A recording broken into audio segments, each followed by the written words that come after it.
Hello बच्चों, आइए देखते हैं क्वेश्चन में क्या पूछा गया है। Methylene blue from its aqueous solution is adsorbed on activated charcoal at 25 Celsius. तो देखिए मैं बताऊं कि मिथाइलिन ब्लू जो होता है वो जब एक्टिवेटेड चारकोल पर एडजॉर्ब होता है तो ये एक फीजी जॉप्सन है। फीजी जॉप्सन, फीजी जॉप्सन का मतलब है कि physical adsorption.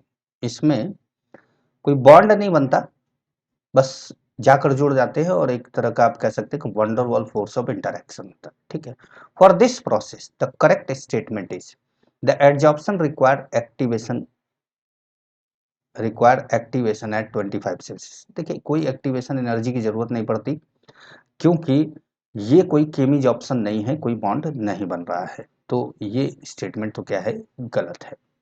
The adsorption is accompanied by decrease in enthalpy. तो देखिए फिजिज ऑप्शन जो होता है वो एक एक्सोथर्मिक प्रोसेस है। एक्सोथर्मिक प्रोसेस है, इसमें डेल्टा एच क्या होता है, नेगेटिव होता है।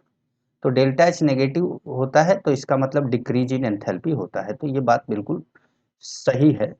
अब आगे का ऑप्शन भी पढ़ लेते हैं। The adsorption increase will increase in temperature, नहीं, फिजिज ऑप्शन जो होता है उसमें टेम्परेचर बढ़ाने पर जो वंडरवॉल फोर्स उनके बीच में है वो टूट जाता है। तो यहाँ पर इन फिजिज ऑप्शन जो होता है वो डिक्रीज करेगा with increase in temperature. That option is irreversible. देखिए फिजिज ऑप्शन जो होता है वो रिवर्सेबल होता है। वो क्या होता है, रिवर्सेबल होता है। तो ये स्टेटमेंट भी आपका गलत है, ये भी गलत है।